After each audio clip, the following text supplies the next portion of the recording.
വെള്ളാപ്പള്ളി നടേശൻ്റെ വർഗീയ പരാമർശം അതിര് കടന്നിരിക്കുകയാണ്. ഈ കാര്യങ്ങൾ കൃത്യമായ രീതിയിൽ മനസ്സിലാക്കിയിട്ട് സർക്കാർ നടപടിയെടുക്കാത്തതിൽ വലിയ രീതിയിലുള്ള പ്രതിഷേധം മതേതര വിശ്വാസികൾക്കുണ്ട് എന്ന കാര്യത്തിൽ സംശയമില്ല.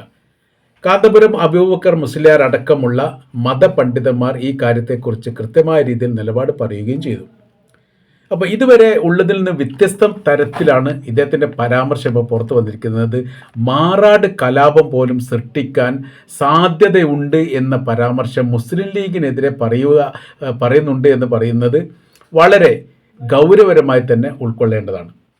നമുക്ക് നോക്കാം അദ്ദേഹം പറഞ്ഞിരിക്കുന്ന കാര്യത്തെക്കുറിച്ച് എത്രത്തോളം ഗൗരവമുള്ള വിഷയമാണ്, എത്രത്തോളം വർഗീയത ഉള്ള വിഷയമാണ്. ഉത്തർപ്രദേശിന് സമാനമായിരിക്കുന്ന സ്ഥിതിവിശേഷം ഒരു BJP-ക്കാർ പോലും പറയാത്ത തരത്തിൽ ഒരു മത നേതാവ് എന്ന് സ്വയം പറയപ്പെടുന്ന SNDP-യുടെ ജനറൽ സെക്രട്ടറി വെള്ളാപ്പള്ളി നടേശൻ പറയുമ്പോൾ അത് ദൂരവ്യാപകമായിരിക്കുന്ന പ്രതികരണങ്ങൾ ഈ വിഷയമായിട്ട് ഉണ്ടാകുമെന്ന കാര്യത്തിൽ യാതൊരു സംശയവുമില്ല.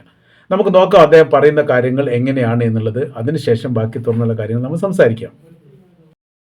ഈ വന്ന ആളെ എനിക്കറിയാം. റാഹീം ഇരാറ്റുപേട്ടക്കാരനാണ്, MSF-ൻ്റെ നേതാവാണ്. അവൻ തീവ്രവാദിയാണ്, മുസ്ലിങ്ങളുടെ വലിയ വക്താവാണ്.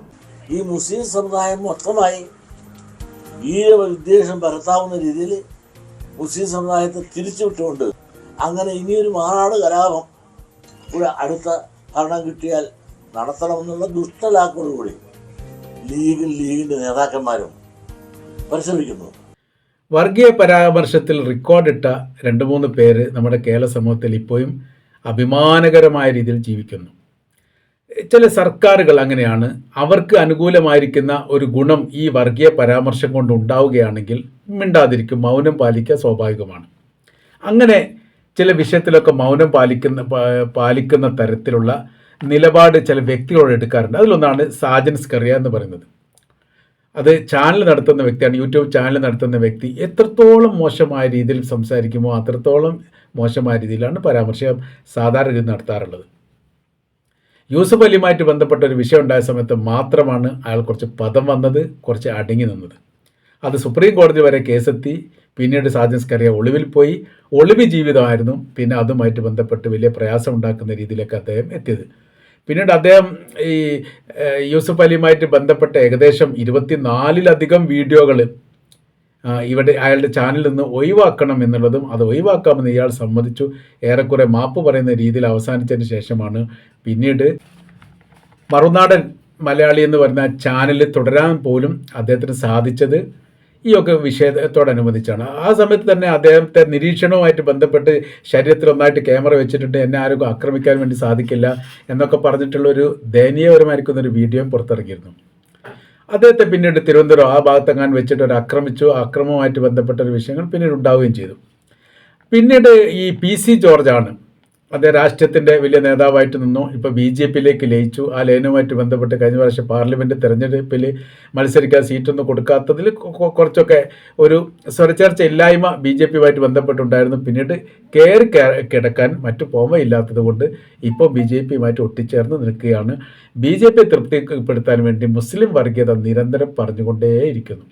ഒന്ന് രണ്ട് പ്രാവശ്യത്തോളം അറസ്റ്റ് ഉണ്ടാവുകയും ചെയ്തിട്ടുണ്ട്.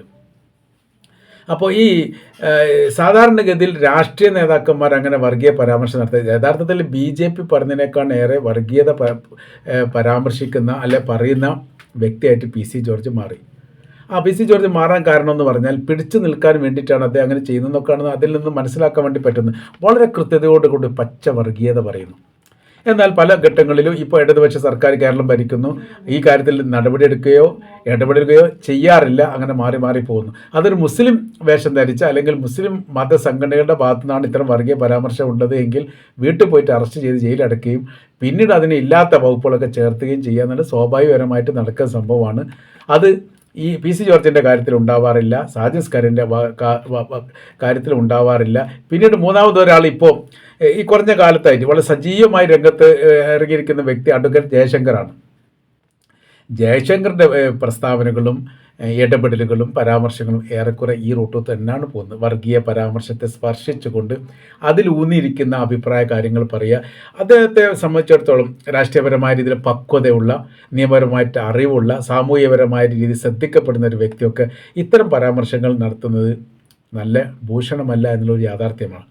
അപ്പോൾ അദ്ദേഹത്തിൻ്റെ പരാമർശങ്ങളൊക്കെ ശ്രദ്ധിച്ച് നോക്കിയാൽ ഇപ്പോൾ ഇത് അടുത്ത കാലത്തൊക്കെ വരുന്നതൊക്കെ വളരെ മോശമായ രീതിയിൽ, അത് ഇടതുപക്ഷ സർക്കാരിനൊക്കെ രൂക്ഷമായ രീതിയിൽ വിമർശിച്ചു കൊണ്ടായിരുന്നു വരാറുള്ളത്.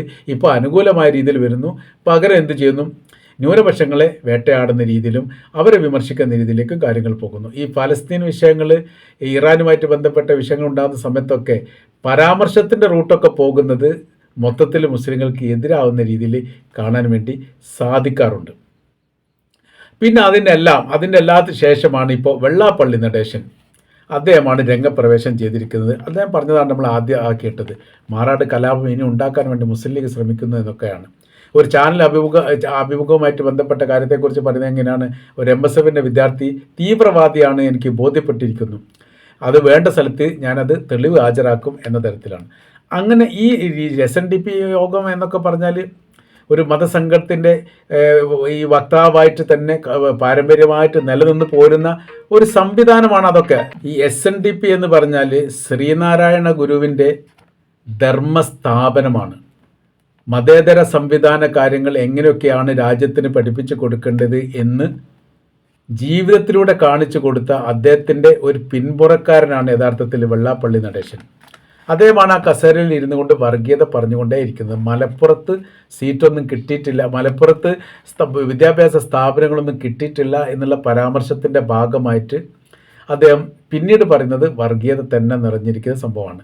യഥാർത്ഥത്തിൽ മലപ്പുറത്ത് ഒരുപാട് സ്ഥാപനങ്ങൾ SNDP കിട്ടിയിട്ടുണ്ട് എന്നുള്ളത് ഗൂഗിൾ സെർച്ച് ചെയ്താൽ പോലും അറിയാൻ വേണ്ടി സാധിക്കുന്നതാണ്. ഇനി ഇല്ലെങ്കിൽ ഇപ്പം ഭരിക്കുന്ന ഇടതുപക്ഷമാണല്ലോ കഴിഞ്ഞ 10 വർഷമായിട്ട് അവരിൽ നിന്ന് വാങ്ങാനുള്ള സംവിധാനം ചെയ്യുകയല്ലേ വേണ്ടത്. അതല്ലാത്ത രീതിയിൽ വർഗീയത ഇങ്ങനെ വിളമ്പിക്കൊണ്ട് അതിങ്ങനെ പരാമർശിക്കുന്ന രീതികൾ ഒരിക്കലും ഉചിതമല്ല. കാര്യമെന്ന് പറയുന്നത് ശ്രീനാരായണ ഗുരു അത്തരം ദർശനങ്ങൾ നടത്തിയിട്ടേ ഇല്ല. മഹാത്മാഗാന്ധി പോലും ശ്രീനാരായണ ഗുരുവിനെ കാണാൻ വേണ്ടിയിട്ട് കേരളത്തിലെത്തിയത് ചരിത്രരേഖയിൽ കൃത്യമായ രീതിയിൽ കാണാൻ വേണ്ടി സാധിക്കുന്നതാണ്. അപ്പോൾ അത്രയും വലിയ ഗുരുദർശന നേതാവായിട്ട് അല്ലെങ്കിൽ അത്തരം ഒരു ദാർശനിക പണ്ഡിതനായിട്ട് കാണപ്പെടുന്ന ആ വ്യക്തി സ്ഥാപിക്കപ്പെട്ട ഈ പറയപ്പെട്ട സ്ഥാപനത്തിൻ്റെ അമരത്തിരുന്നു കൊണ്ട് ഇങ്ങനെ പറയുന്ന സമയത്ത് അത് വിഷയം അതുമല്ല.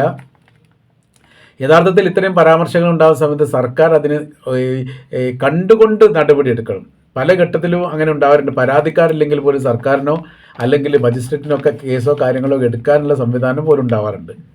പക്ഷേ ഇത് വിഭാഗത്തെ നോക്കിയിട്ടൊക്കെ അതിന് മാറ്റത്തിരുത്തുകൾ വരുത്തുക, അതിനോട് സഹകരിക്കാതിരിക്കുക, അല്ലെങ്കിൽ അങ്ങനെയൊക്കെ കുറച്ച് നടന്നോട്ടെ എന്ന് ചിന്തിക്കുന്ന രീതിയിലേക്കാണോ ഈ കാര്യങ്ങൾ പോകുന്നത് എന്ന് പോലും സംശയിക്കുന്നതാണ് നമ്മൾ മനസ്സിലാക്കാൻ വേണ്ടി പറ്റും. നമ്മളിപ്പോൾ പറഞ്ഞിരിക്കുന്ന ഈ കാര്യങ്ങൾ വിദ്യാഭ്യാസ മേഖലയ്ക്ക് വലിയ രീതിയിലുള്ള സഹായങ്ങളൊന്നും ചെയ്തു തന്നിട്ടില്ല എന്നുള്ളതൊക്കെയാണ് പരാതി. ഈ വിദ്വേഷം പരത്തുകയാണ് മുസ്ലിം ലീഗ് എന്ന ലീഗിൻ്റെ പരാമർശങ്ങളൊക്കെ അതിൽ കാണാൻ വേണ്ടി സാധിക്കുന്നുണ്ട്. അപ്പോൾ ഈ സാജൻ സ്കറിയും അഡ്വക്കേറ്റ് ജയശങ്കറും ഈ PC ജോർജും വെള്ളാപ്പള്ളി നടേശനൊക്കെ ഈ സമൂഹത്തോട് സംസാരിക്കുന്നത് ഏത് ഭാഷയിലാണ് എന്ന് നോക്കണം.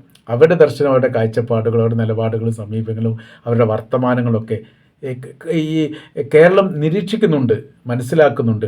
അതായത് അവരുടെ കാര്യത്തിനനുസരിച്ച് അതല്ലെങ്കിൽ കാലോചിതപരമായ രീതിയിൽ അവരുടെ ഇഷ്ടാനുസരണത്തിനനുസരിച്ച് മാറ്റത്തിരുത്തലുകൾ പല ഘട്ടത്തിലും വരുത്താറുണ്ട് എന്നുള്ളത് യാഥാർത്ഥ്യമാണ്.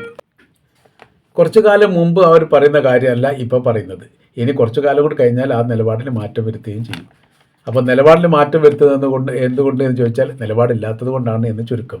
ആ രീതിയിലേ ഇവരൊക്കെ മനസ്സിലാക്കേണ്ടതുള്ളൂ. യഥാർത്ഥത്തിൽ സർക്കാർ ചെയ്യേണ്ടത് ഇത്തരം വിഷയങ്ങൾ, വെള്ളാപ്പള്ളി നടേശനൊക്കെ വീണ്ടും ഇങ്ങനെ വർഗീയത പറയുമ്പോൾ വളരെ കൃത്യമായ രീതിയിൽ FIR ഇട്ടുകൊണ്ട് ജയിലിലടക്കാനുള്ള സംവിധാനം എടുത്തിട്ടില്ലെങ്കിൽ ഇതാണ് ശരിയെന്ന് കേരള സമൂഹം വിലയിരുത്തുന്നിടത്തേക്ക് കാര്യങ്ങൾ പോകും.